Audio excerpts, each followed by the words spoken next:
Hai, Mike di sini. Seperti yang udah disebut di video setup gue terakhir, kayaknya udah pada tahu ya, gue itu kebalikannya Rizky, di mana gue udah nggak pakai lagi PC maupun laptop yang gede-gede. Daily driver gue itu ya laptop-laptop ultra portable seperti ROG Flow X13 dan Huawei MateBook X Pro.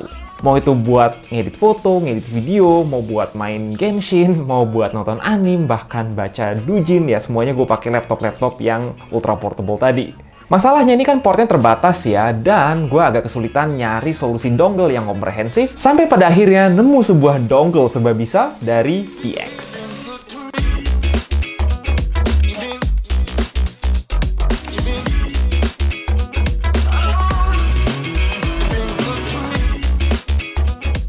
Sebelumnya kalian udah lihat kan di setup gue 2022 ini udah nggak ada lagi yang namanya PC maupun laptop gede.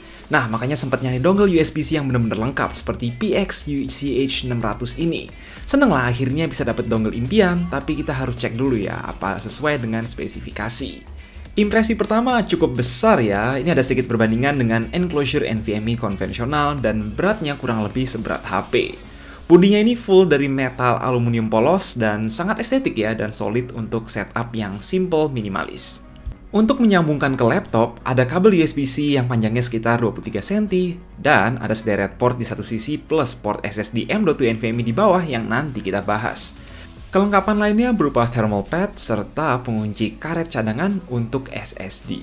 Salah satu syarat utama dongle yang gue cari ini mampu pass-through daya 100 watt PD. Karena ROG Flow itu butuh daya 100 watt ya, dan kebanyakan dongle itu cuma support 65-80 watt saja. Perlu dicatat, ini port USB-C hanya untuk power, nggak bisa buat data.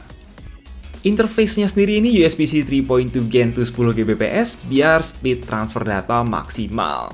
Di samping dua port USB-A 3.2 Gen 1, dia juga punya slot SDXC card, bahkan juga ada micro SDXC tapi belum support UHS 2.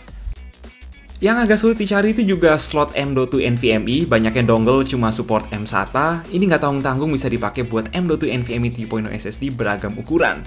Tinggal dikasih thermal pad, lalu dikunci. Terakhir, ada HDMI buat laptop-laptop Thunderbolt atau yang support DisplayPort output seperti ROG Flow dan si MateBook X Pro ini, buat colok layar hingga 4K 60Hz. Nah, ini juga agak sulit ya gue nyarinya, karena kebanyakan di spec sheet-nya itu dongle-dongle itu mentok di 4K 30Hz atau 2K 60Hz. Nah, meski ROG Flow masih punya HDMI, gue mikir enak aja gitu kalau tinggal colok satu port semuanya kelar. Dan ya, MateBook X Pro gue juga nggak punya HDMI justru. So, ini mestinya wajib ya, berhubung gue punya layar 4K. Dari spesifikasi sih sounds good ya, tapi apakah performanya sesuai ekspektasi? Well, pertama saat nyolok ROG Flow, meski dongle dicolok pakai adapter USB PD 100 watt bawaan ROG, surprisingly tetap nggak bisa ngasih performa maksimal ya, tulisannya ada notif muncul, entah kenapa jadi nggak bisa turbo mode. Performa sih lancar buat sehari-hari, sebenarnya nggak kerasa juga beda performa buat ngedit-ngedit dan gaming sehari-hari meski mentok di performance mode, sama kasusnya kayak pas nyolok charger Xiaomi 120 watt beberapa bulan lalu, yang juga keluar notif, tapi pas dicek performanya nggak berubah. Terus kedua, kalian harus tahu bahwa jika dimasukkan SSD, dongle ini akan memanas. Suhunya dengan mudah bisa mencapai 45 derajat Celcius setelah pemakaian 1 jam, dan kadang setelah dipakai lama di ROG Flow, muncul twitching dan tearing di layar yang cukup mengganggu. Untungnya sih ROG Flow masih punya port HDMI ya, tinggal dipindahin aja. Setelah itu kita juga coba kan pakai laptop lain yaitu Huawei MateBook X Pro. Sebenarnya nggak ada isu sama sekali sebab laptop ini daya pengisiannya toh sebatas 65 watt via port Thunderbolt 4. Lucunya, laptop ini justru nggak bisa meng-output 4K 60Hz melalui dongle ini, jadi mentok di 4K 30Hz. Ujung-ujungnya setelah mencoba berbagai cara, gue mau nggak mau nurunin ke QHD resolusinya biar dapat 60Hz.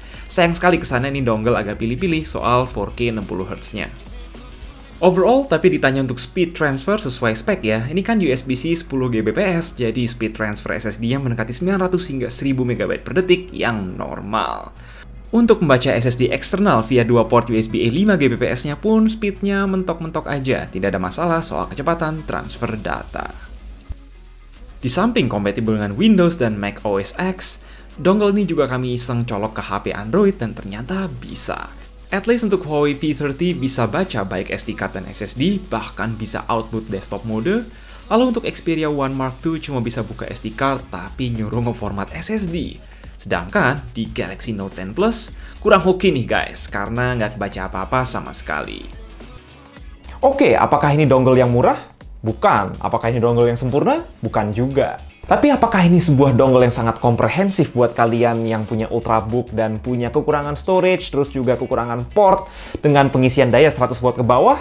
Tentu saja. Ya, soal isu-isu tadi emang kita baru nyoba kedua laptop yang compatible ya, nggak tahu dengan laptop-laptop lain gimana, belum coba. Ya, semoga untuk laptop-laptop lain nggak ada isu seperti yang kita temukan tadi. Terus sebenarnya kalau menurut kalian ini dongle agak overkill ya, PX juga menyediakan banyak solusi dongle lain yang lebih simple dan juga lebih terjangkau, jadi langsung cek aja link-link di deskripsi di official store PX. Yang pasti jangan lupa like dan share, jaga kesehatan, and as always, stay safe.